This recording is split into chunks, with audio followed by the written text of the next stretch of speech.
A millionaire gave food to triplets in a downtown square on Christmas Eve, and the next day, 3 police officers knocked on the door of his mansion. The clock in the imposing mansion struck 9 times, the sound echoing through the empty hallways. John Matthews, 60 years old, a renowned millionaire and philanthropist, stared at his own reflection in the ornate mirror of the entrance hall.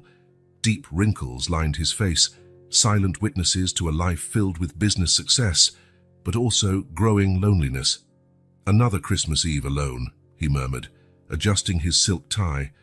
His once vibrant blue eyes now seemed dull under the soft glow of crystal chandeliers. Suddenly, an idea hit him like lightning. Why spend the night surrounded by cold walls when he could make a difference out there? "Jenkins," John called, his voice reverberating through the house.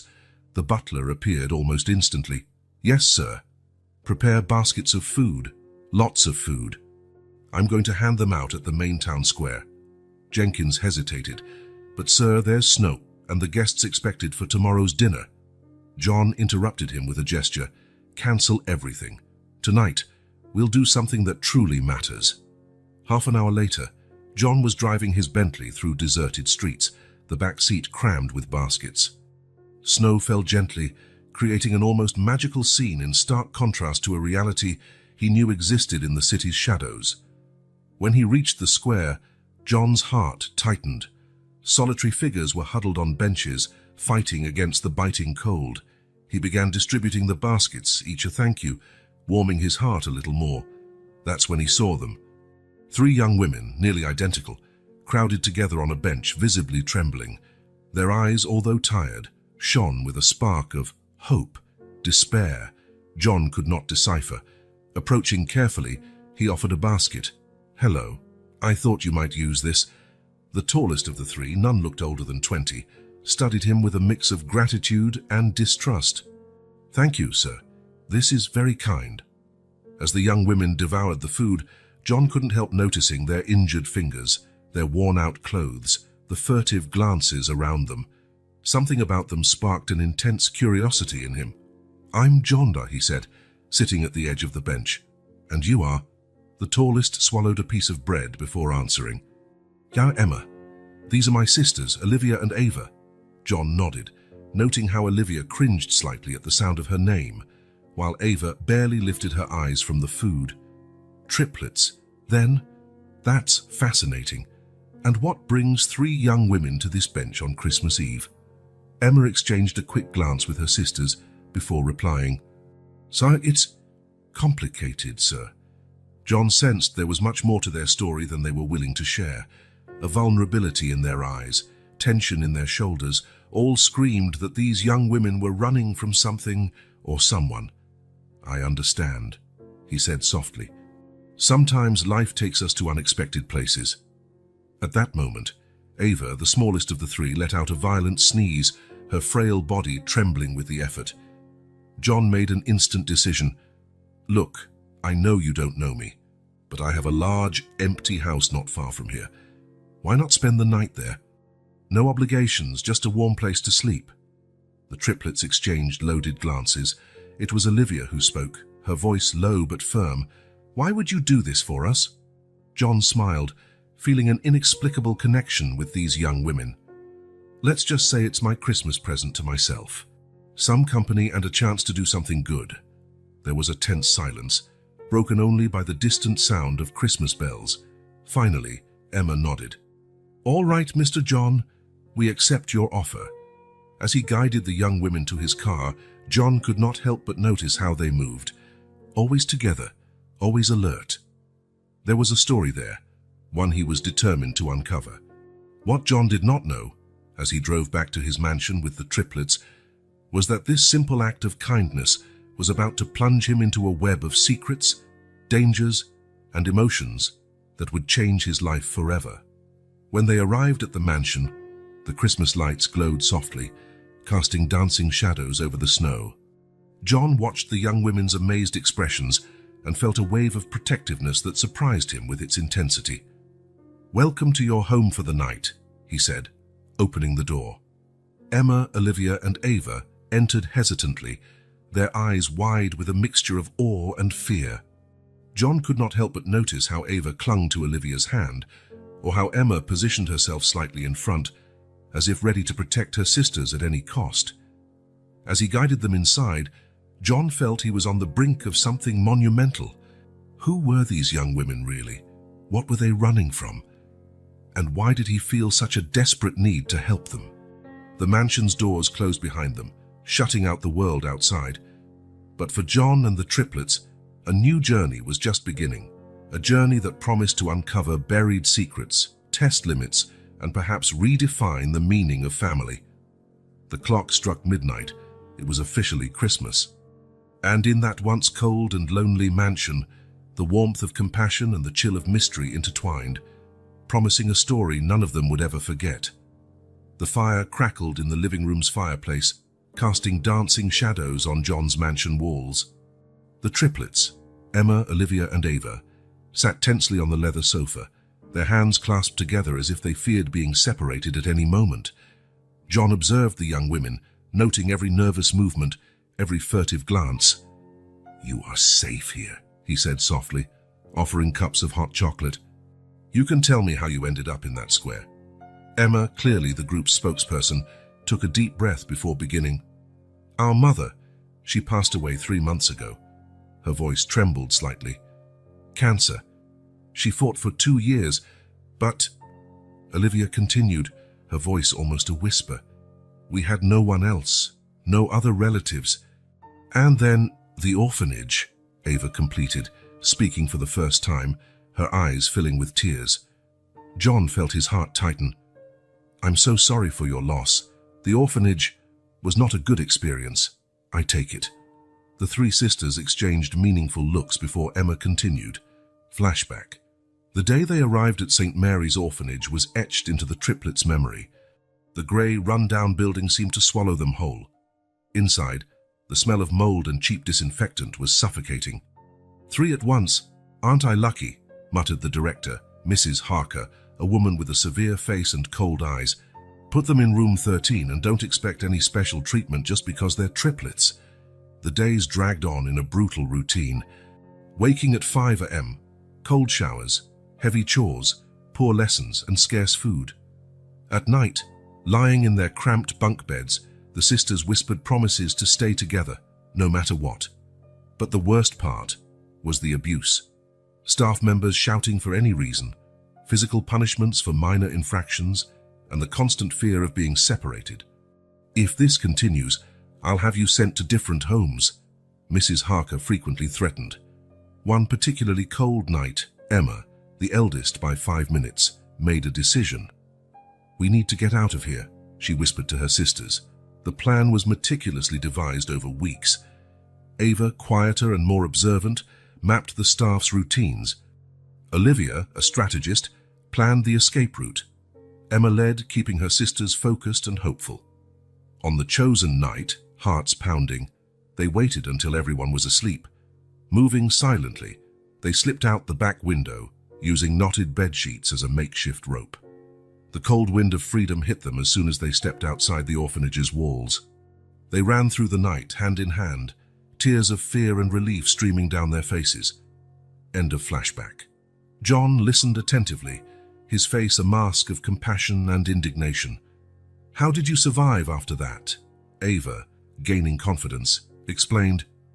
"We slept in shelters when we could, or in abandoned buildings. We took on small odd jobs, cleaning, handing out flyers, anything to get food." Olivia added, "It was hard. Many nights we went hungry, but we were together, and that was what mattered most." Emma concluded, "Until tonight, when you found us. Honestly, Mr. John, I don't know how much longer we could have lasted." John fell silent for a moment, absorbing their story. His mind drifted to his own past, John's flashback. A young John, newly graduated and full of ambition, walked through a poor neighborhood. He saw an elderly lady struggling with grocery bags. Without hesitation, he offered help. The gratitude in her eyes touched him deeply. At that moment, John made a promise to himself to use his wealth and influence to help those in need. End of John's flashback. Returning to the present, John looked at the triplets. He saw not only their suffering, but also extraordinary strength and resilience. He felt an inexplicable connection, as if destiny had orchestrated their meeting. "You are incredible," he said, his voice filled with emotion. "You've been through so much and you're still here, together, fighting." The young women seemed surprised by the compliment, as if they weren't used to hearing kind words. John stood, walking over to a window. Snow continued to fall outside, creating a white, silent world. He made a decision he knew would change his life forever.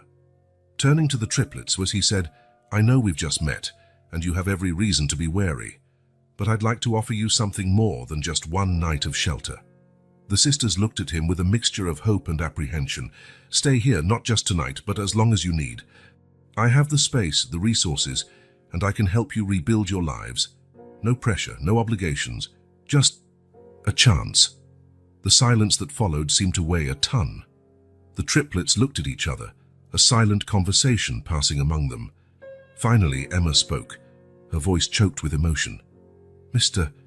John, we don't know how to thank you." Olivia, always more cautious, asked, "Are you sure? You barely know us." John smiled gently. "Sometimes, life gives us unexpected opportunities to make a difference. This is mine, and maybe yours too." Ava, the youngest, suddenly stood and, to everyone's surprise, hugged John. "Thank you," she whispered, tears streaming down her face. In that moment, in that room warmed by the fireplace and compassion, something changed. A new family, improbable and unexpected, began to form. John knew there would be challenges ahead, legal issues, adjustment, building trust. But looking at the three young women in front of him, he felt a certainty he hadn't experienced in years. "Well," he said, a genuine smile lighting up his face, "I guess we have a lot to talk about. How about we start with a tour of the house? After all, this is your home now, for as long as you want." The triplets rose, still holding hands, but now with a spark of hope in their eyes. As they followed John out of the room, each of them felt that, for the first time in a long while, the future did not seem so frightening. The mansion, once cold and lonely, now seemed to pulse with new life. Christmas, after all, had brought an unexpected miracle to them all. Christmas morning dawned calmly over John Matthews' mansion. The sun filtered through heavy curtains, casting a gentle glow over silent hallways. John woke up early, as usual, and went down to the kitchen, where the aroma of fresh coffee already filled the air. "Good morning, Mr. Matthews," greeted Mrs. Thompson, his longtime housekeeper. "Merry Christmas." "Merry Christmas, Margaret," John replied, noticing a barely concealed curiosity in her eyes. "Our guests are still asleep." "Yes, sir. I haven't heard any movement in the guest rooms," John nodded, taking his cup of coffee. Last night seemed almost like a dream now. Had he really brought three young strangers into his home? The weight of the responsibility he'd assumed began to press on him. His thoughts were interrupted by the sound of soft footsteps. Emma, Olivia, and Ava entered the kitchen, still wearing the borrowed clothes John had given them the previous night. Their eyes were wide, a mixture of sleepiness and apprehension. "Good morning, girls," John smiled, trying to ease the palpable tension. "Merry Christmas. I hope you slept well." Emma, as always, took the lead. "Yes, Mr. John. Thank you again for everything." Mrs. Thompson glanced from John to the triplets, eyebrows raised in a silent question. John made a subtle gesture, indicating he would explain later. "How about a proper Christmas breakfast?" he suggested, guiding the young women to the dining room. As they ate waffles, eggs, and fresh fruit, John observed the triplets. Despite the obvious comfort, they still seemed tense, as if expecting everything to vanish at any moment. "So," John began, trying to start a light conversation, "what did you usually do for Christmas when—" His sentence was cut short by loud knocking at the front door. The sound echoed through the mansion like a gunshot. The triplets froze, their faces turning pale instantly. Ava dropped her fork, the metallic clink shattering the sudden silence. "Who could that be?" John murmured, more to himself than the others. Standing up, he walked to the main door, aware of the anxious eyes following him. Upon opening it, he found three imposing figures, 2 men and a woman, all in police uniforms. "Good morning, sir," said the tallest man, his voice deep and authoritative. I'm Detective Michael Lawson. These are my colleagues, Detective Sarah Collins and Officer David Chen. We'd like to ask you a few questions if you don't mind. John felt his heart race but maintained composure. Of course, detectives. How can I help you this Christmas morning? Detective Lawson's piercing gaze seemed to search beyond John, as if trying to see inside the house. We received information that you may be sheltering 3 young runaways. In the dining room, the triplets heard the conversation. Panic spread among them like fire. Olivia gripped her sister's hands, eyes wide with terror. "They found us," she whispered, her voice trembling. Emma, always the protector, stood up. "We have to get out of here." Now. But before they could move, they heard John's voice. "Girls, could you come here, please?" John's calm tone contrasted with the turmoil of emotions the triplets felt. Reluctantly, they headed to the front door, each step feeling like an eternity. Seeing them arrive, John immediately noted the fear in their eyes. Turning to the officers, he spoke firmly. "Before we continue this conversation, I'd like to know exactly what these young women are being accused of." Detective Lawson frowned. "Sir, these young women escaped from a state-run orphanage 3 months ago. They are minors under state guardianship. We're here to take them back." The words fell like a weight upon them all. Ava let out a muffled sob, while Olivia and Emma positioned protectively in front of her. John, feeling the triplets' anguish, decided to take a stand. "Detectives, I understand the situation, but I ask that you hear me out.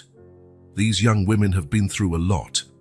The orphanage they fled from, well, I have reason to believe it wasn't a safe place."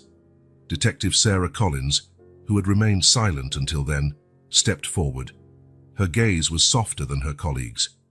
"Mr. Matthews, we understand your concern, but there are procedures to follow. We can't simply ignore—" "I know," John interrupted, his voice full of determination. "Taz, but I ask that you give me a chance to explain the situation fully. These girls aren't criminals. They are victims of circumstances beyond their control." Officer Chen, the youngest of the 3, seemed uncomfortable with the situation. Maybe we could hear what Mr. Matthews has to say," he suggested, looking at his superiors. Detective Lawson looked ready to protest, but Detective Collins nodded slowly. "All right, Mr. Matthews, we'll hear your side of the story." John felt momentary relief. Turning to the triplets, he said softly, "It's okay. Nobody's taking you anywhere without us having a chance to explain everything. Do you trust me?" The 3 sisters exchanged quick glances before Emma replied, "Yes, Mr. John, we trust you." With a nod, John invited the officers inside. As he guided the group into the living room, his mind raced furiously.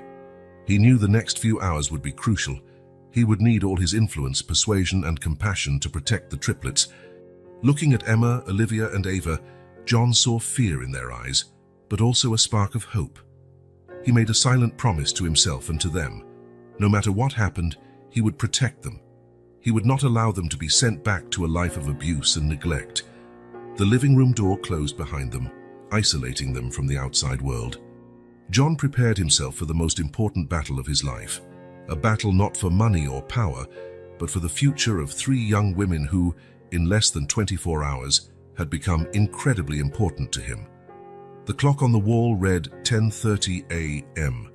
The conversation about to unfold would change the course of many lives. And in that mansion, on that Christmas morning, the destiny of the triplets and of John was about to be decided. Tension was palpable in the luxurious living room of John Matthews. The triplets, Emma, Olivia, and Ava, sat together on a sofa, their hands intertwined in mutual support. John occupied a nearby armchair, his body leaning slightly forward, as if forming a protective barrier between the young women and the 3 officers seated before them. Detective Michael Lawson cleared his throat, breaking the tense silence. "Mr. Matthews, we understand that your intentions were to help, but the situation is more complex than it seems." John nodded gravely. "I'm aware of that, Detective. Please, explain exactly what's going on." Detective Sarah Collins opened a folder she carried. Emma, Olivia, and Ava Pearson, 18 years old, were reported missing 3 months ago by St. Mary's Orphanage. She paused, her eyes shifting from the triplets to John. As they were legally under state guardianship after their mother's death, Officer David Chen added, his voice gentler. There was an extensive search for them. Mr. Matthews, many resources were mobilized to find them. John felt a pang in his chest. His act of kindness, which seemed so right the previous night, now revealed itself loaded with legal complications. I understand the gravity of the situation, he said carefully, but I would like you to hear their side before making any decisions. Detective Lawson frowned. Mr. Matthews, I appreciate your concern, but you must understand the position you're putting yourself in. Sheltering runaway minors, even with good intentions, can have serious legal consequences. Emma, the bravest of the triplets, spoke up.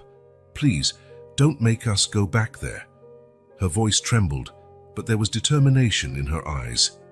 That place is not safe for us, Olivia, ever cautious, added.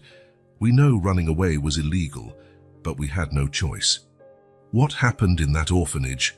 Ava, quieter, simply lowered her head, silent tears rolling down her cheeks. Detective Lawson looked about to interrupt, but Detective Collins raised a hand, silencing him. Girls, you're making serious accusations. Can you tell us more? John watched as the triplets exchanged quick looks before Emma continued. There was abuse, physical and emotional. No one listened to us. When we tried to tell, we were punished. The room fell silent for a moment, Emma's words hanging heavily in the air. John felt a mix of rage and sadness welling inside him. How could such things happen? Officer Chen, visibly disturbed by the revelations, asked gently, Do you have any proof of these allegations? Olivia answered, her voice low but firm. We have scars and nightmares, but most of the evidence was left behind when we escaped. John, feeling the need to intervene, said, Detectives, officers, I know you're just doing your jobs, but I ask that you consider what you're hearing. These girls have suffered significant trauma. Sending them back to the source of that trauma would be, well, it would be cruel. Detective Lawson seemed conflicted. Mr. Matthews, I understand your concern, but you must realize the position you're in. What you've done, what you're doing, isn't exactly legal. It was then that Detective Michael, who had remained silent, observing closely, spoke. Maybe there's a middle ground here. All eyes turned to him, curious. Michael continued, his tone measured and thoughtful. Mr. Matthews, you have a respectable reputation as a philanthropist. Your actions, though technically illegal, clearly come from a place of compassion. He paused, looking at the triplets. And you, girls, have made very serious accusations that can't be ignored. John felt a glimmer of hope. What are you suggesting, Detective? Michael leaned forward, his eyes sweeping the room. I propose this. The girls remain here, under Mr. Matthews's supervision, while we conduct a full investigation into the orphanage's allegations. This will give us time to verify everyone's stories and ensure we're making the right decision. Detective Collins nodded slowly. This could work. We'd have to set clear guidelines, of course. Detective Lawson seemed less convinced. This is unprecedented. We have the authority to ensure the safety of potential victims, Michael interrupted firmly. If there's a chance these accusations are true, we have a duty to investigate before taking any hasty action. John felt deep respect for Detective Michael at that moment. Here was someone willing to look beyond rigid rules and see the bigger picture. The triplets looked at each other, a mix of hope and disbelief on their faces. Emma spoke first. This would mean we don't have to go back there, at least for now. Michael nodded. Exactly. But you'd have to fully cooperate with our investigation, and Mr. Matthews, you would be taking on a great responsibility. John did not hesitate. I'm willing to do whatever it takes to ensure their safety and well-being. Detective Lawson let out a heavy sigh. This goes against all protocols, but given the exceptional nature of the situation, I'm willing to consider it. The next hour was spent discussing the arrangement's details.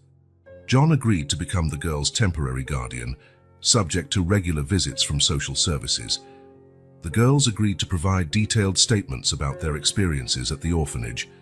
The detectives committed to conducting a thorough and impartial investigation. When the officers finally stood to leave, the air in the room felt lighter, despite the situation's seriousness.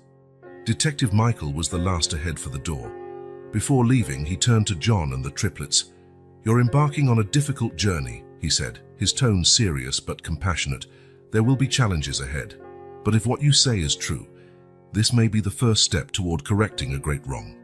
I'll be watching closely." After the officers departed, John turned to the triplets. Their faces were a mix of relief, fear, and hope.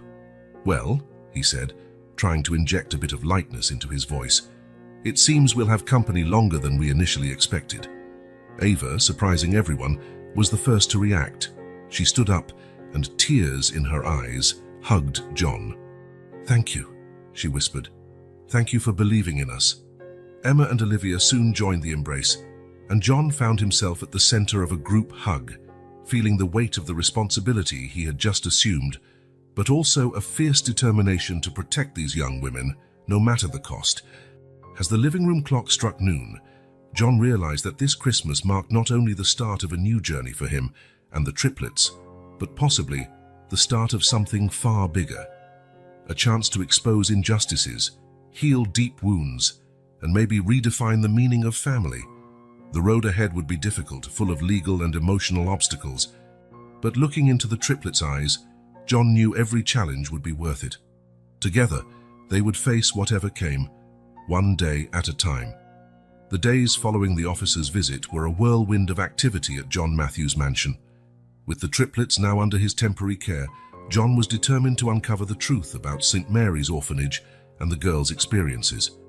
On a cold January morning, John found himself in his study, the phone pressed against his ear.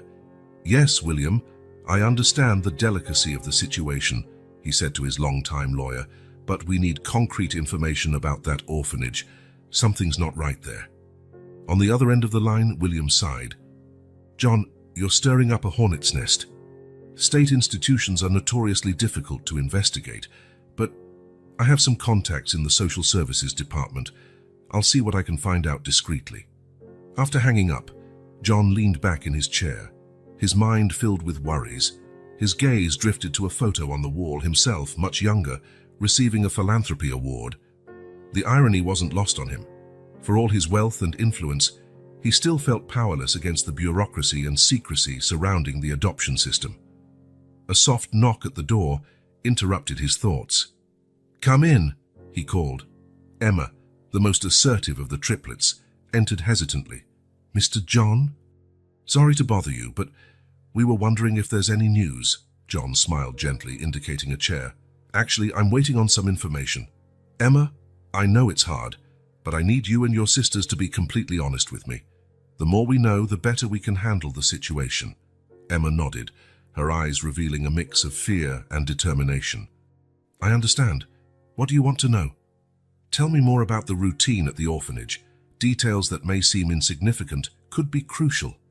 Emma took a deep breath, her gaze distant as if reliving painful memories. It was like a prison, Mr. John. We woke up at 5 a.m., no matter the age, cold showers, even in winter. Meals were scarce and often spoiled." She paused, visibly struggling with her emotions. "But the worst were the punishments. Mrs. Harker, the director, she liked to separate us. She'd put one of us in isolation for days, without proper food. Said it was to teach us independence." John felt his heart tighten. "Emma, that's clear abuse. Why didn't anyone report it?" "Some tried," Emma replied, her voice trembling slightly. "But Mrs. Harker had connections. Inspections were always announced in advance. Everything was staged to look perfect." At that moment, John's phone rang, interrupting their conversation. It was Detective Michael. "Mr. Matthews." Michael's voice sounded tense. "I got some information off the record.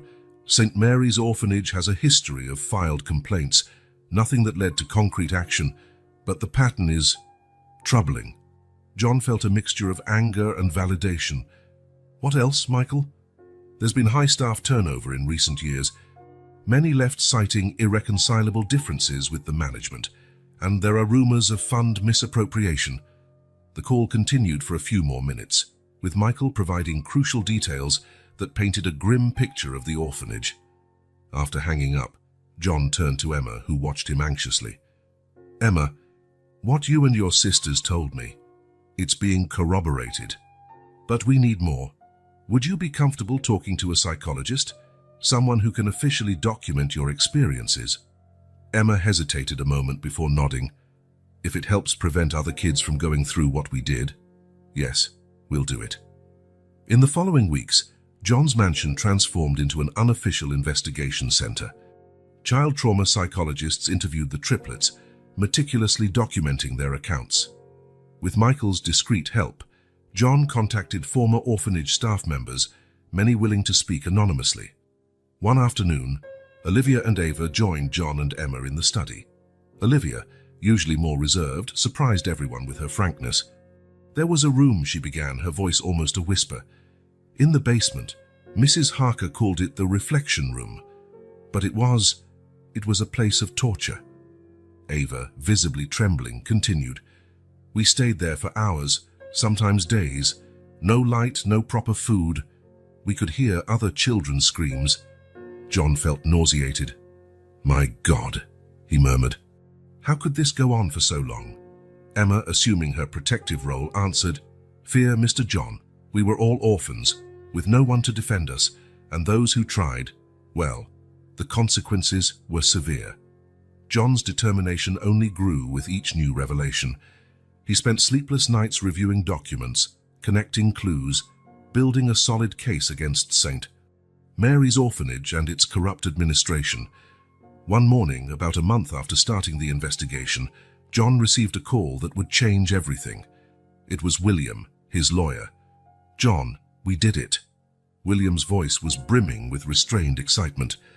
"A former accountant from the orphanage contacted us. He has concrete evidence of embezzlement, forged reports, and, John, this could bring down the entire system." John felt a wave of relief and determination. "Excellent work, William. Prepare everything. We're taking this to the proper authorities immediately." After hanging up, John gathered the triplets in the living room. Looking at their faces, which had become so important to him in such a short time, he felt a mixture of pride and protectiveness.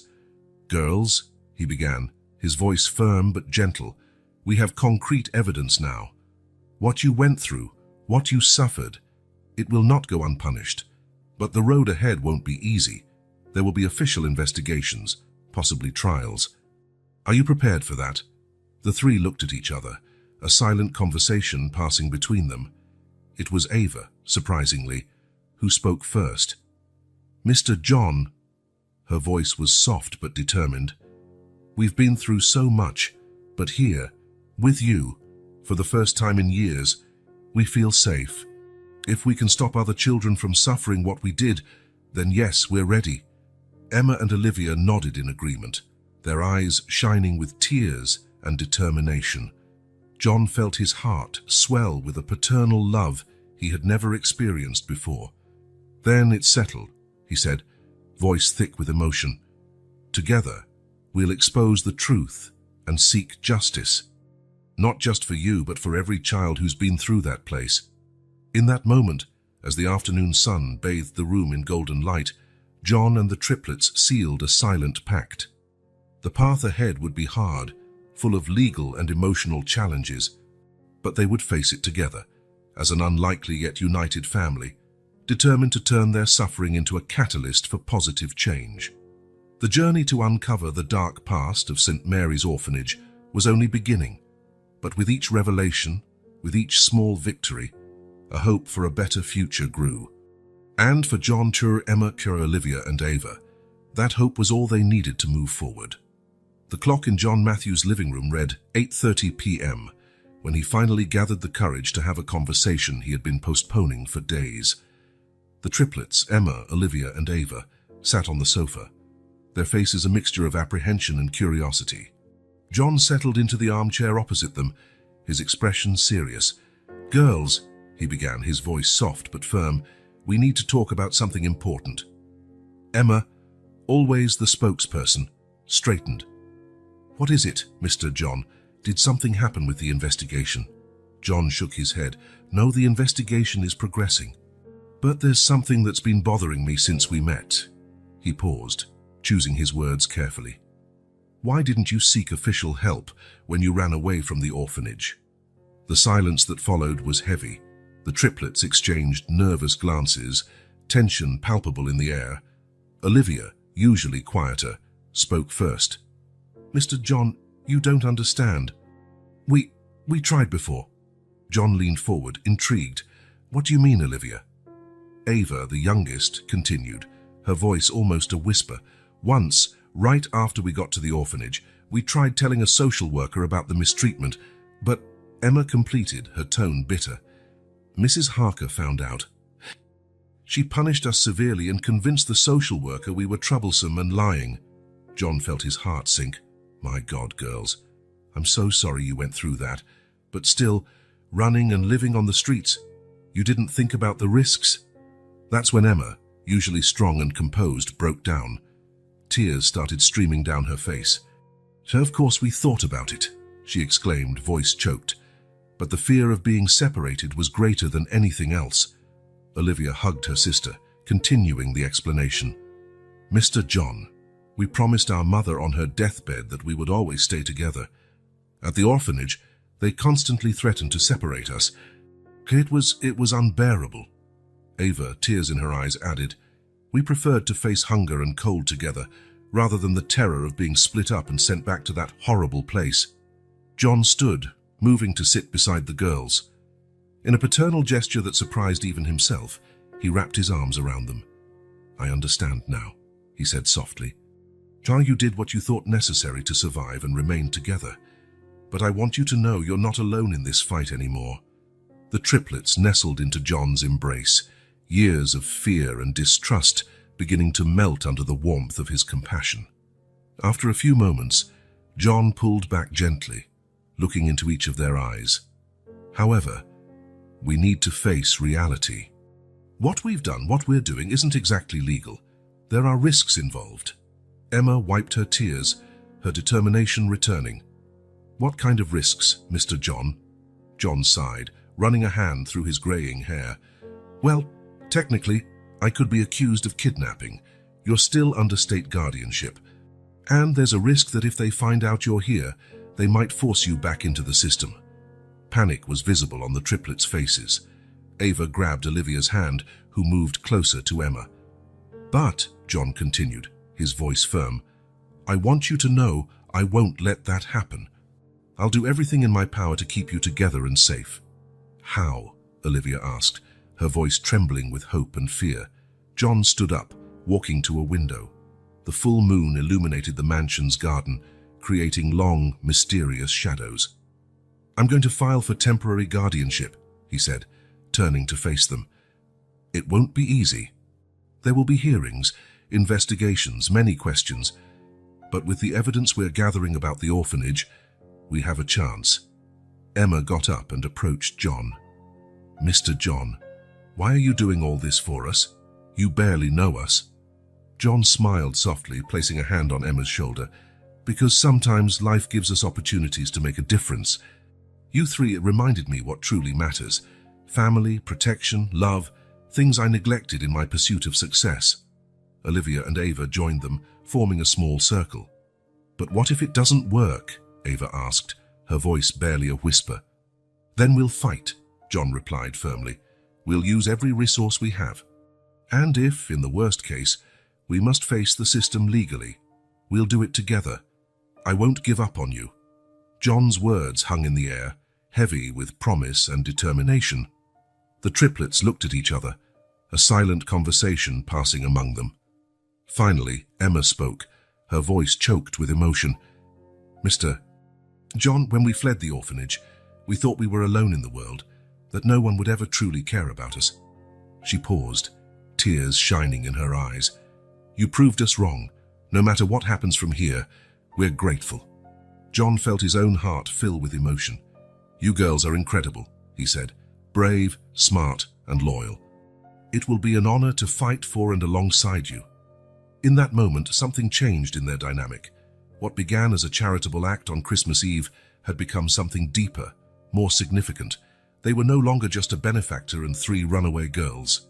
They were a family in formation, united by extraordinary circumstances and a mutual commitment to protect one another. As the night wore on, John and the triplets remained in the room, talking, planning, and for the first time in a long time for all of them, dreaming of a better future. The road ahead would be hard, full of legal and emotional obstacles, but now they would face it together, strengthened by the trust and unconditional love they had found in one another. The mansion, once a symbol of John's loneliness, now pulsed with new life and purpose.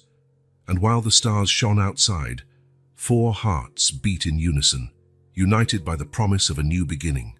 John Matthews's study buzzed with activity that Thursday morning. John himself sat behind his imposing oak desk, while William Donovan, his longtime lawyer, occupied one of the chairs before him. Detective Michael Lawson completed the trio, standing by the window, his solemn demeanor reflecting the gravity of the situation. "William," John began, leaning forward, "we need a legal way to keep the girls here and, at the same time, expose what happened at that orphanage." William adjusted his glasses, leafing through a stack of documents. "John, I won't lie. We're dealing with an extremely delicate case here. Technically, you're sheltering minors under state guardianship. This could be interpreted as kidnapping." John felt a tightness in his chest, but before he could respond, Michael intervened. "It's true, but we must consider the exceptional circumstances. The allegations against the orphanage are grave and well-founded."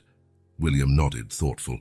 "Right, so our first step should be to file for temporary guardianship for John. That will give legitimacy to the girls staying here while we investigate the orphanage." "What about the evidence we've collected?" John asked. "The girls' testimonies, the former employees' accounts?" Michael approached the desk. "All of it will be crucial. I'll initiate an official investigation into St. Mary's Orphanage. With the information we already have, I can justify a thorough search of the premises. But what if they try to cover everything up?" Concern was evident in John's voice. William gave a slight smile. "That's where our legal strategy comes in. We'll file a civil suit against the orphanage, citing negligence and abuse. That gives us the right to request documents and testimonies under oath." John leaned back in his chair, absorbing the information. "And the girls? How do we ensure they're not separated or sent back?" Michael exchanged a look with William before answering. "I'll recommend that they remain under your guardianship during the investigation." "John, given your record and reputation, and considering the circumstances, I believe a judge will agree."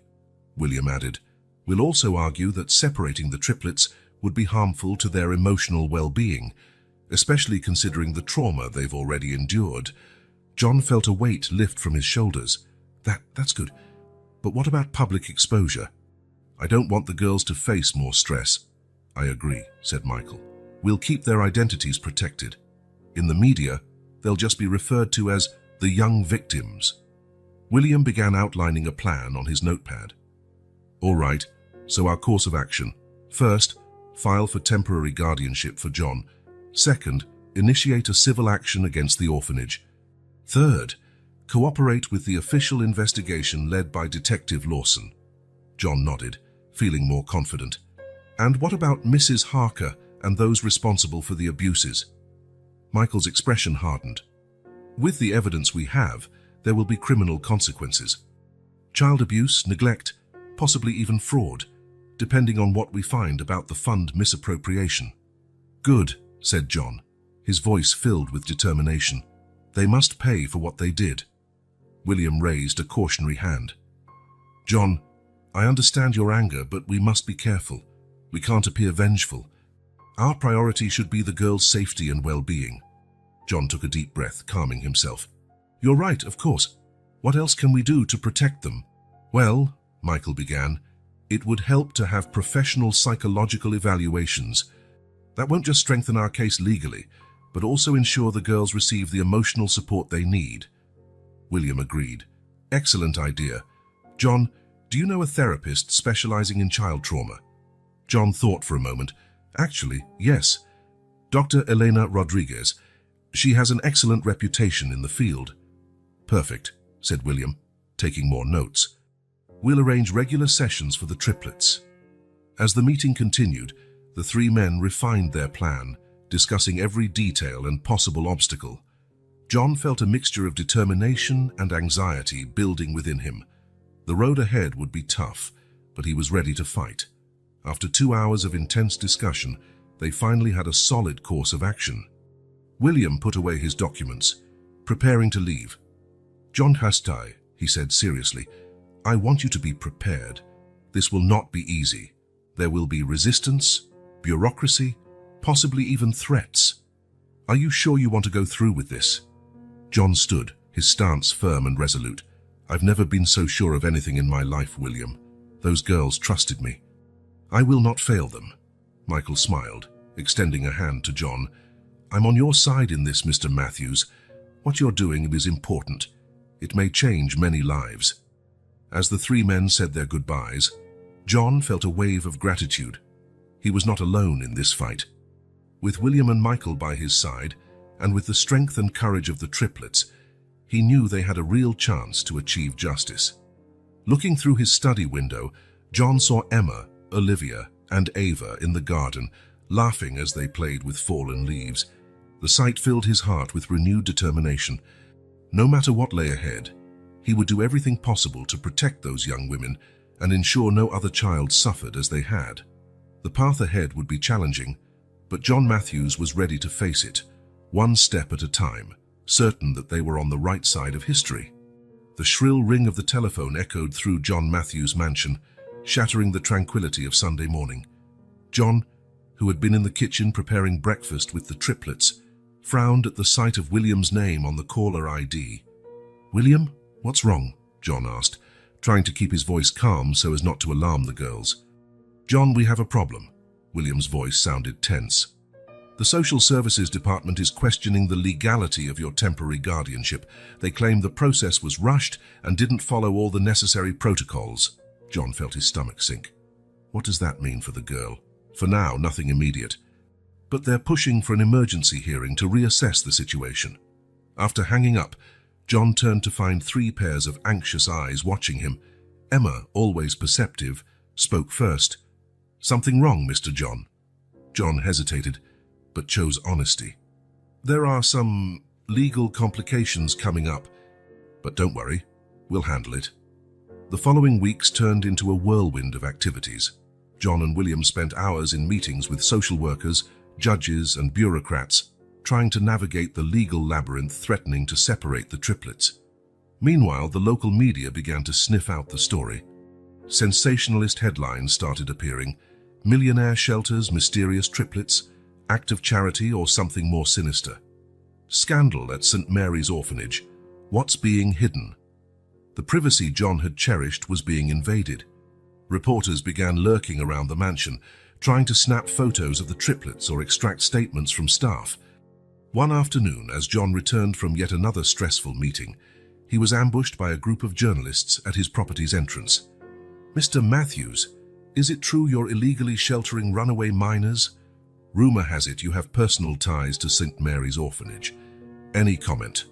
John, exhausted and frustrated, only muttered, "No comment," before rushing inside. Inside the mansion, tension was palpable. The triplets, confined for their own safety, began feeling like prisoners again. "Mr. John," Olivia approached him one evening, her voice trembling. Maybe it would be better if we gave ourselves up. We don't want to cause you more trouble." John felt his heart ache. "No way," he said firmly. "I promise to protect you, and that's what I'm going to do." But doubts persisted. Emma, always the protector, began questioning if they had done the right thing by trusting John. What if he had ulterior motives? What if all this attention made their situation worse? Tensions peaked when Detective Lawson appeared at the mansion, accompanied by 2 social workers. "Mr. Matthews Mott," he began, his tone formal and distant, "we're here to reassess the current situation with the young women." John felt a wave of betrayal. "Michael, I thought you were on our side," the detective sighed. "John, I am, but there are protocols that need to be followed." My superiors are questioning my impartiality in this case. While the social workers interviewed the triplets separately, John felt powerless.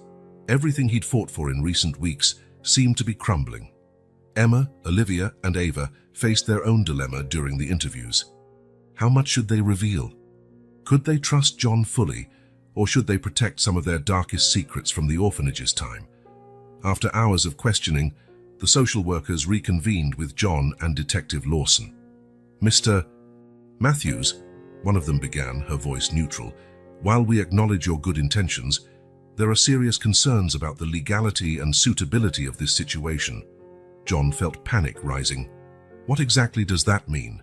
Detective Lawson intervened. "It means there's a real possibility the girls may be removed from your custody, John. At least temporarily, until a deeper investigation is conducted." Just then, the triplets entered the room, their faces pale with fear. Ava ran to John, clinging to him as if her life depended on it. "Please," she begged, tears streaming down her face. "Don't separate us, don't send us back." The scene moved even the toughest social workers. John hugged Ava protectively, while Emma and Olivia positioned themselves at his side, forming a united front. "Look," said John, his voice filled with emotion. "I know there are protocols and laws to follow, but I ask you to look beyond the bureaucracy. These girls have endured unimaginable trauma. They finally found a place where they feel safe. Separating us now would be cruel and potentially devastating." Detective Lawson, visibly moved, spoke. "Perhaps we can reach a compromise. What if we keep the girls under Mr. Matthews' guardianship, but with regular supervision and mandatory psychological evaluations?" The social workers exchanged looks, considering the proposal. After a tense moment, the eldest of them nodded slowly. "We can recommend that to the judge," she said. "But Mr. Matthews, understand you'll be under intense scrutiny. Any sign of impropriety or negligence—" "I understand completely," John interrupted. "I'll do whatever it takes to ensure these young women's well-being." As the officials prepared to leave, Emma approached John, her voice low but determined. "Mr. John, there are things we haven't told you about the orphanage, things we were afraid to reveal." John looked into her eyes, seeing the weight of the secret she carried. "It's all right, Emma. When you're ready, I'll be here to listen. No judgments." That night, after the storm had passed, John gathered with the triplets in the living room. The fire crackled softly, casting dancing shadows across the walls. "Girls," he began, his voice gentle, "I know the last few days have been hard. You probably have doubts and fears. But I want you to know, no matter what happens, we're in this together.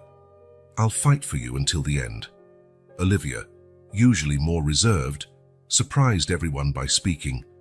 "Mr. John, we'll fight for you too. You gave us a chance when no one else would. We trust you." Olivia's words seemed to dissipate the last lingering haze of doubt among them. In that moment, despite the obstacles they still faced, John and the triplets felt they had truly become a family. An unlikely family, forged through adversity, but united by trust and unconditional love. As the night wore on, they stayed together, sharing stories, fears, and hopes. And although the future remained uncertain, there was one unshakable certainty. They would face whatever came, together. Rain fell softly outside John Matthews' mansion, creating a steady rhythm against the windows. Inside, in the cozy study, John sat in his leather armchair, flipping through an old photo album. His hands trembled slightly as he turned the yellowed pages. A gentle knock on the door interrupted his thoughts. "Come in," he called, quickly closing the album. Emma, Olivia, and Ava entered, followed by Detective Michael Lawson. The triplets wore expressions of curiosity and apprehension. "Mr. John," Emma began. "Detective Michael said you wanted to tell us something important." John nodded slowly, indicating they all sit down. He exchanged a meaningful look with Michael before beginning. "Girls," John said, his voice huskier than usual, "there's something about my past you need to know. Something I've never told anyone before." The triplets looked at each other, confused. Ava, the most sensitive, immediately sensed the tension in the air. "Are you all right, Mr. John?" John gave a sad smile. Yes, Ava, it's just not easy to talk about. He took a deep breath before continuing. You know I grew up poor, that I built my fortune from scratch. But what you don't know is that I also spent part of my childhood in an orphanage. The revelation dropped like a bomb in the room. The triplets were speechless, while Michael, who already knew, maintained a supportive silence. But how? Olivia asked, always pragmatic. You never mentioned this before. John opened the photo album again, turning it so they could see. The image showed a skinny boy with sad eyes, wearing clothes too worn out for his size. This is me at 10, John explained. My parents died in a car accident. I had no other relatives, so I was sent to St. Francis Orphanage. Emma leaned forward, studying the photo carefully. How long were you there? 3 years, John replied, his voice heavy with emotion. So 3 long years until I was adopted by an elderly couple. They were the hardest years of my life. Ava, tears in her eyes, asked softly, Was it like our orphanage? John hesitated before answering. In many ways, yes.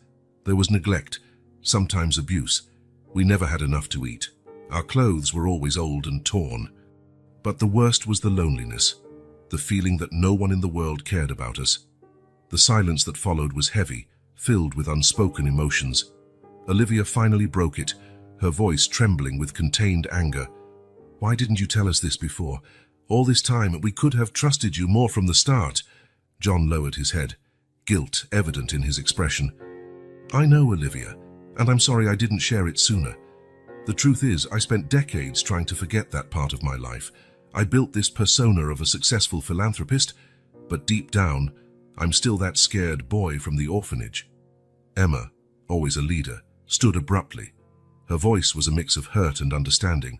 Mr. John, we understand why you hid this, but we trusted you with our deepest secrets. Didn't you trust us enough to do the same? The tension in the room was palpable. John looked devastated, the triplets clearly shaken, and Michael watched with growing concern. Sensing the moment's fragility, the detective intervened. Girls, he began gently, I know you're hurt and confused, but think for a moment. John spent his entire life trying to overcome that trauma. Sharing this with you is an act of immense courage and trust. Michael's words seemed to have a calming effect. The triplets exchanged looks, a silent conversation passing among them. John, voice choked, continued, When I met you that Christmas Eve, something inside me connected instantly. I saw myself in your frightened eyes, that determination to survive against all odds. But I was so focused on helping you that I didn't realize how much my own past was influencing my actions. Ava, always empathetic, was the first to move. She approached John and, to everyone's surprise, hugged him tightly. Thank you for telling us, Mr. John, she whispered. It must have been very hard. Ava's gesture seemed to break a last barrier. Emma and Olivia joined the embrace, forming a circle of support around John. I'm sorry I didn't trust you sooner, John said, tears rolling down his cheeks. You deserve to know the whole truth about me. Emma pulled back slightly, looking John in the eye. We understand now, Mr. John. And it explains a lot. Why you care so much, why you fight so fiercely for us. Olivia, ever cautious, added, It doesn't change the fact that you saved us, that you gave us a home, safety. John smiled through tears. You don't understand. You saved me too. You gave me a purpose, a family. Something I haven't had in so long. Michael, watching with a smile, commented, I think this proves what I always suspected. You were meant to find each other, to help one another heal old wounds. The following hours were spent with John, sharing more about his childhood, the difficulties he faced, and how he overcame his past to become the man he was today. The triplets, in turn, opened up further, revealing fears and hopes they had kept hidden. As the night wore on, the atmosphere in the room changed. What began as a painful revelation turned into a moment of deep connection and mutual understanding. When they finally prepared to leave, John looked at the triplets and Michael with a new light in his eyes. Thank you, he said simply, for listening, for understanding, for being as my family. Emma, speaking for all, replied, And thank you for trusting us, Mr. John, for showing us that we're not alone in this journey. As they left the study, there was a palpable feeling that something fundamental had changed. The secrets revealed had not weakened their bonds, but strengthened them. John and the triplets now shared not only a present and a future, but also a past of overcoming hardship.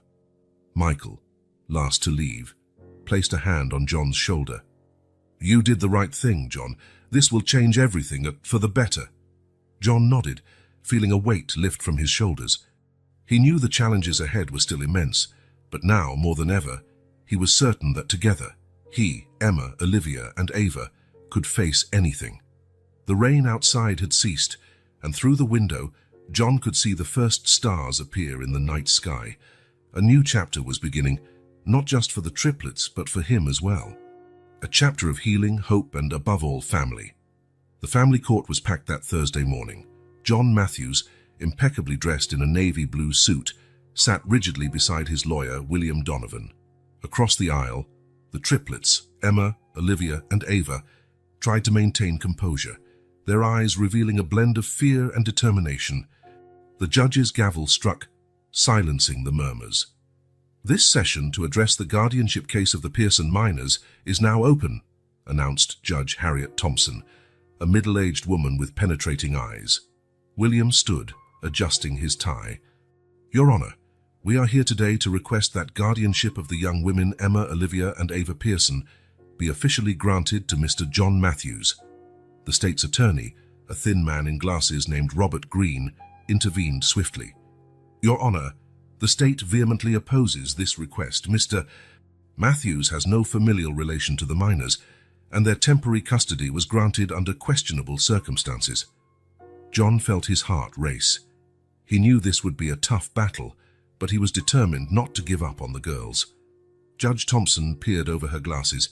"Mr. Matthews, please approach." John rose, feeling the weight of everyone's gaze. "Yes, Your Honor." "Mr. Matthews, are you aware of the legal and personal implications of assuming guardianship of 3 teenagers with no blood relation?" John nodded firmly. "Yes, Your Honor. I am fully aware and prepared to take on that responsibility." "And what motivates you to do this?" the judge asked, her voice neutral but her eyes curious. John took a deep breath before answering. "Your Honor, when I met Emma, Olivia, and Ava, I saw 3 courageous young women who had faced unimaginable hardships. They needed not just a roof, but someone who genuinely cared about them. And I saw myself in them." A murmur rippled through the room. John continued, his voice gaining strength. "I too spent part of my childhood in an orphanage. I know what it's like to feel abandoned by the system. These girls deserve more, and I'm willing to give them the support and love they need." John's revelation about his past seemed to captivate everyone's attention. Judge Thompson, visibly impressed, nodded slowly. It was then that Detective Michael Lawson asked permission to speak. "Your Honor, if I may, I'd like to present some relevant information." With permission granted, Michael presented a detailed report on St. Mary's Orphanage's conditions, revealing systematic neglect and even indications of abuse. The accusations made by the Pearson sisters are not isolated. "Our investigation has uncovered a troubling pattern of mistreatment and neglect."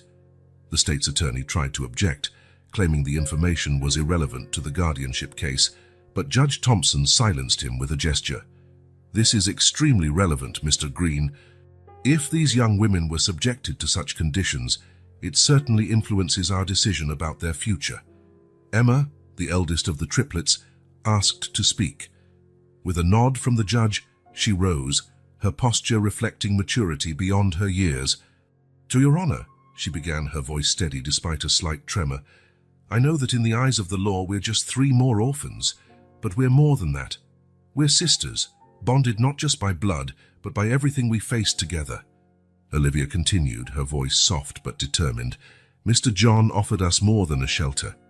He gave us hope, showed us we can trust again." Ava, usually quieter, surprised everyone with her eloquence.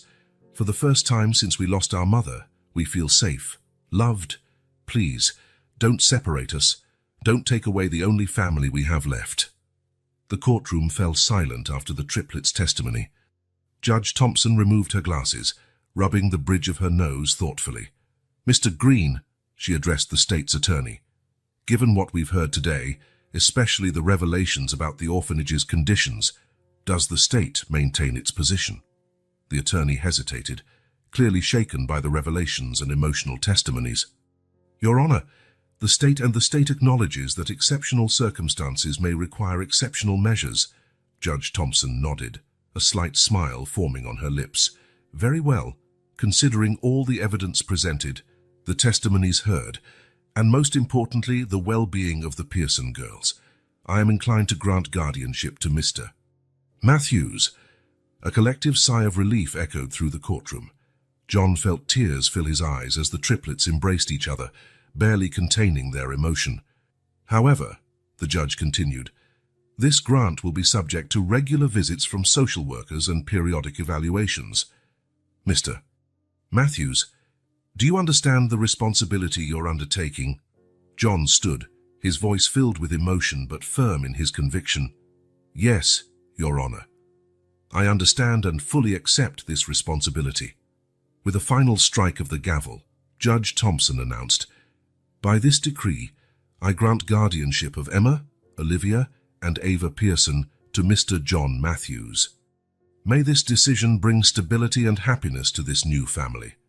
As the courtroom erupted in a mixture of applause and tears of joy, John found himself enveloped in a group hug by the triplets. Michael and William approached, their faces reflecting relief and the satisfaction of a hard-won victory. We did it, John whispered, looking at the girls with a mix of pride and paternal love. We're officially a family. Leaving the courthouse, John knew this was only the beginning. There would be more challenges ahead, more battles to fight. But in that moment, with Emma, Olivia, and Ava by his side, he felt invincible. Together, they had faced the system and won. And together, they would face anything the future might hold. John Matthews' mansion brimmed with joy and relief. Colorful balloons decorated the grand hall, and the aroma of a delicious dinner prepared by Mrs. Thompson filled the air. John, Emma, Olivia, and Ava were gathered with a small group of close friends, including Detective Michael Lawson and lawyer William Donovan, celebrating the court decision that officially made John the triplets' guardian. Our toast, announced John, raising his glass, to our new family and to the bright future that awaits us. The clinking of glasses echoed through the hall, accompanied by smiles and words of congratulations. The triplets, dressed in new outfits, chosen especially for the occasion, seemed to radiate happiness. Emma, ever the spokesperson, addressed the guests. We'd like to thank all of you who supported us on this journey, especially Mr. John Chi, who risked everything for us, Olivia added, her voice soft but firm. For the first time in a long while, we feel truly at home. Ava, the shyest, surprised everyone by saying, and we promise to do our best to be the kind of daughters Mr. John could have always wished for. Emotion was palpable in the room. John felt tears welling up, overwhelmed by how far they'd come. It was in this moment of pure joy that John's phone rang. Frowning at the unknown number, he excused himself and stepped away to answer. Hello? Mr. Matthews? A deep, unfamiliar voice spoke on the other end. I hope I'm not interrupting your little celebration. A chill ran down John's spine. Tice, who is this? Who I am doesn't matter. What matters is that we have urgent business to discuss regarding your new wards. John's blood froze. What are you talking about? Their mother, Mr. Matthews. She owed us a considerable sum. And now, well, let's say the debt has passed on to her daughters. John struggled to keep composure, aware of the worried looks he was starting to get from the guests. That's impossible. There's no record of any debts in their names. The voice laughed, cold and humorless.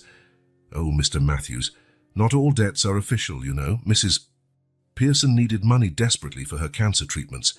We provided. Now it's time to collect. This is absurd, John hissed, trying to keep his voice low. They're just children. Children with an inherited legacy of problems, apparently. You have 48 hours to contact us with a payment proposal. Otherwise, the threat hung in the air before the call abruptly ended. John stood there, phone still pressed to his ear, feeling as if the ground had vanished beneath his feet. When he turned, he saw Michael watching him intently. John? The detective's voice was full of concern. What's going on? Breathing deeply, John made a discreet gesture for Michael to follow him to the study. Once there, he quickly recounted the call's content. Michael listened carefully, his face hardening with each word. This is serious, John, very serious. We need to act cautiously. What are we going to do?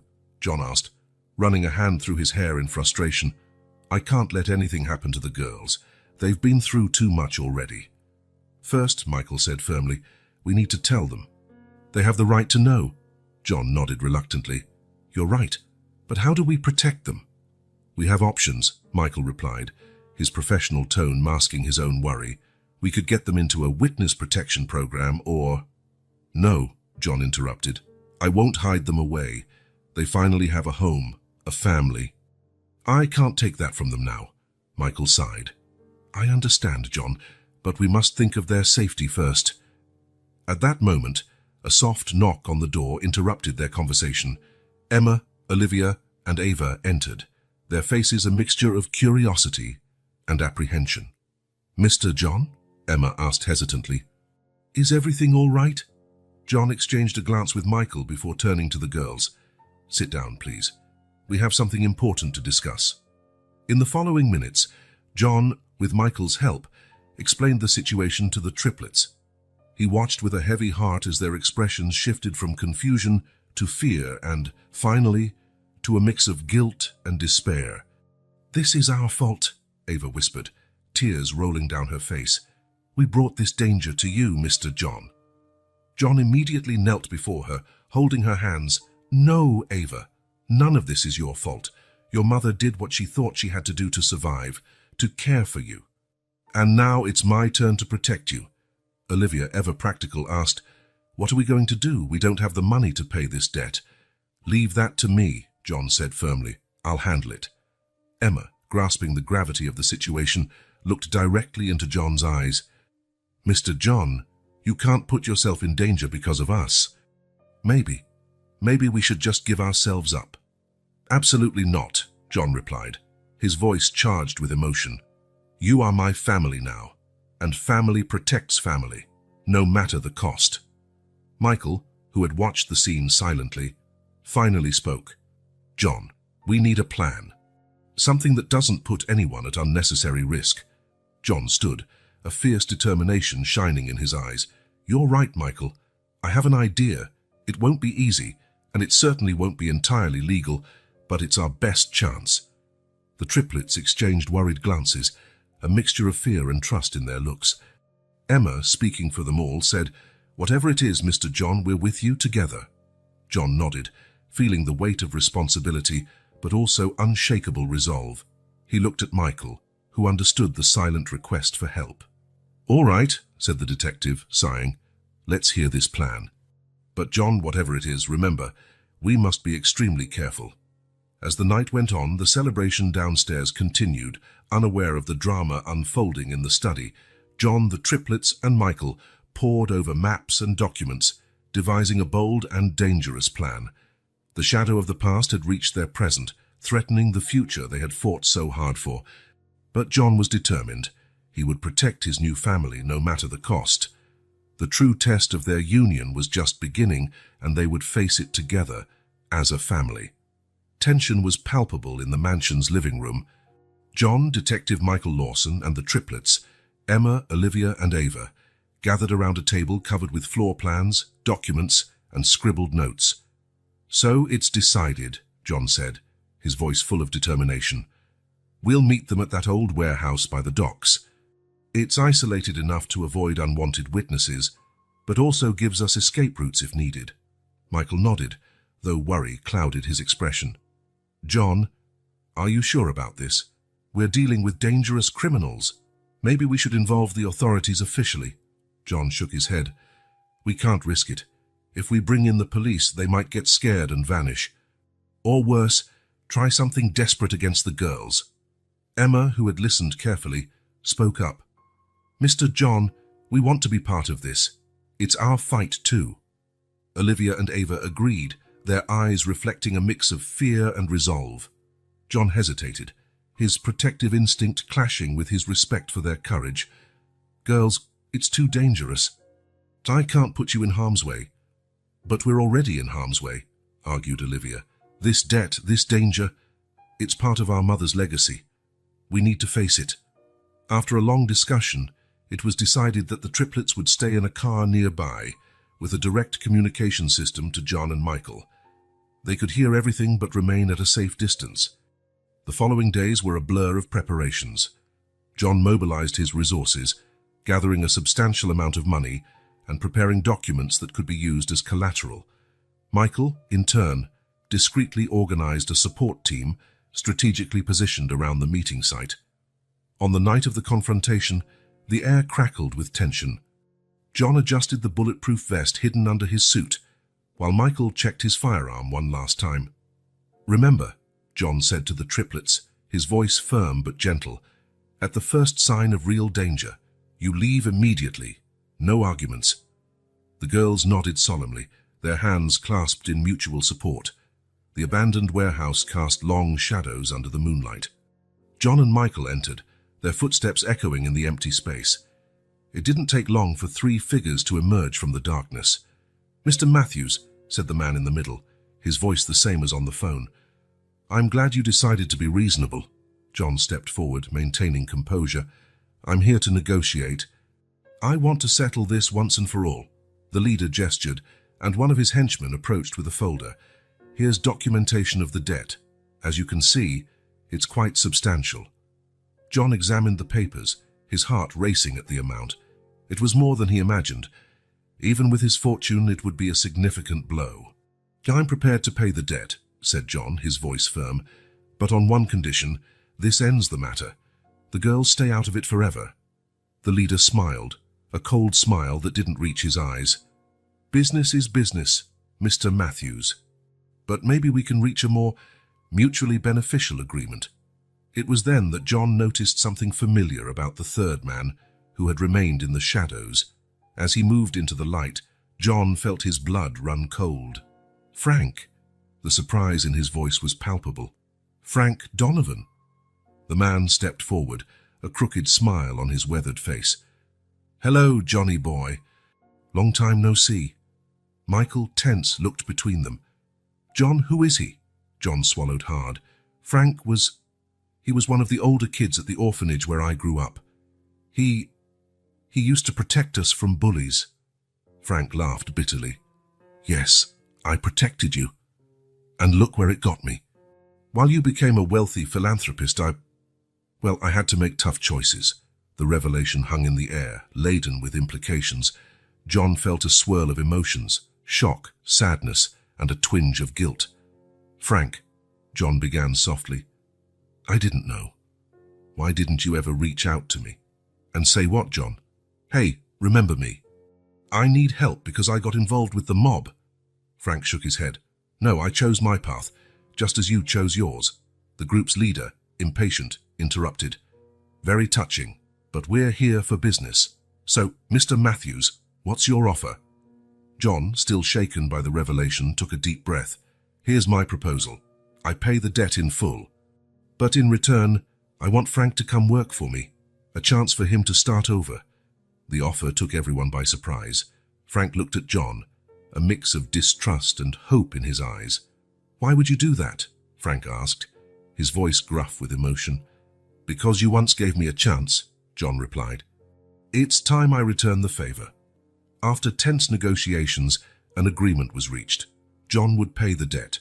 Frank would leave the criminal organization to work at John's foundation, and the triplets would be free of any future threats. When it was all settled and the criminals left, John and Michael exited the warehouse, exhausted but relieved. The triplets ran to them, wrapping John in a tight hug. "Is it over?" Ava asked, her voice trembling. John smiled, hugging them back. "Yes, dear, it's over. You're safe now." As they drove home, a sense of relief and unity hovered over the group. They had faced danger together and emerged stronger. John looked in the rearview mirror, seeing the triplets asleep in the back seat, and then at Frank, who followed in another car. Past and present had collided unexpectedly, but from that collision arose a new chance for redemption and renewal. Under the moonlight guiding them home, John felt deep gratitude. His improbable family had overcome another obstacle, and the future, though still uncertain, seemed brighter than ever. John Matthews' mansion glowed with Christmas lights, the scent of fresh pine and cinnamon filling the air. It was Christmas Eve again, exactly 1 year after that fateful night that changed so many lives. In the living room, around a crackling fireplace, John, the triplets, now 19, and Detective Michael Lawson sat, cups of hot chocolate in their hands and smiles on their faces. Hard to believe it's been a year, John reflected, his eyes shining with emotion. It feels like only yesterday I found you three in that city square. Emma smiled, snuggling deeper into the sofa. A year that changed everything for us, Mr. John. Look at us now. Indeed, the changes were evident in each of them. Emma, always a leader, had enrolled in law school, determined to fight for the rights of disadvantaged children. Olivia had discovered a passion for psychology, focusing on childhood trauma. And Ava, the quietest of the three, surprised everyone by revealing an extraordinary talent for art, her paintings now receiving recognition in local galleries. John, in turn, looked years younger. The sparkle in his eyes and the constant smile were proof of the joy the triplets had brought to his life. "You gave me a purpose," he said, looking fondly at the girls. "More than that, you gave me a family." Michael nodded, raising his cup in a silent toast. The detective, who had become a close friend and a paternal figure to the triplets, smiled. It's amazing how a simple act of kindness can trigger so many positive changes. The conversation drifted naturally to the events of the past year. John talked about the foundation he had created, inspired by his experience with the triplets. "The New Beginnings Foundation has already helped dozens of vulnerable young people," he explained proudly. "Tice and Frank has been an invaluable addition to the team." Mentioning Frank brought smiles to all. The former criminal had become a valuable mentor at the foundation, his own story of redemption inspiring many. "What about those men?" Ava asked hesitantly, referring to the criminals who had threatened them. Michael leaned forward, his expression serious but reassuring. They're out of the picture permanently. The investigation we started led to the dismantling of their entire organization. You're safe now, forever." A collective sigh of relief filled the room. It was as if the last weight had finally been lifted from their shoulders.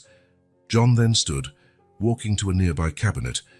"Girls, there's something I'd like to share with you." He returned with an ornate box. "I found this among the belongings we recovered from your mother's apartment." The triplets leaned forward, curious and emotional. Inside the box were photos, letters and small keepsakes, fragments of their mother's life. "Science, I thought we might arrange a small memorial for her," John suggested gently, "to honor her memory and everything she sacrificed for you." Silent tears streamed down the triplets' cheeks as they examined the items. Memories of their mother, long suppressed by grief, resurfaced with full force. "She'd be so proud of you," Olivia said, her voice choked with emotion. "Proud to see how much we've grown, how much we've overcome." John placed a comforting hand on Olivia's shoulder. "She is proud, I'm sure. And wherever she is, she must be grateful knowing you're safe and loved." As they arranged the photos and keepsakes, the triplets began sharing childhood stories, precious moments with their mother overshadowed by the painful years that followed. John and Michael listened quietly, their hearts filling with every shared memory. As the evening wore on, the conversation naturally turned to the future. For the first time in their lives, the triplets allowed themselves to dream big. "I want to become a human rights lawyer," Emma declared, "to fight for those who have no voice, like we once didn't." Olivia smiled, her eyes shining with determination. "And I want to help children overcome their traumas. I know from experience how important that is." Ava, holding one of her sketches, spoke softly. "I want to use my art to inspire hope, to show that even out of the darkest situations, beauty can emerge." John felt his chest swell with pride. "You three are extraordinary. And I'll be here to support you in every step of the journey." Michael stood, moving to the window. Outside, snow had started to fall softly, creating a postcard-perfect scene. "You know," he began, his voice thoughtful, "in all my years as a detective, I've seen the darkest side of humanity. But what I witnessed with you this year restored my faith in people. John joined him at the window, watching the snowflakes dance in the air. It's incredible, isn't it? How one simple act of kindness can set off a chain reaction of events that change lives. The triplets approached, forming a semicircle around the two men. Emma spoke, her voice filled with emotion. Mr. John, that Christmas Eve night, you didn't just offer us food, you offered us hope, a chance to start over. Olivia continued, you showed us that there are still good people in the world, people willing to take risks for strangers. Ava, tears in her eyes, finished, you gave us a family, and there is no greater gift than that. John felt his own eyes fill with tears. He opened his arms, and the triplets immediately enveloped him in a collective hug. Michael, smiling, joined in. In that moment, as the snow fell outside and the warmth of love and gratitude embraced them, John understood the true meaning of Christmas. It wasn't the presents or the decorations, but love, compassion, and the ability to make a difference in someone's life. "So Merry Christmas, my family," John whispered, his voice choked with emotion. "Merry Christmas," the triplets and Michael replied in unison. As the clock struck midnight, officially announcing Christmas, John Matthews' mansion radiated love and hope. An unlikely family, forged through adversity and united by the power of a single act of kindness, looked to the future with full hearts and smiling faces. And outside, in the sleeping city, snowflakes continued to fall, covering the world in a pure white blanket.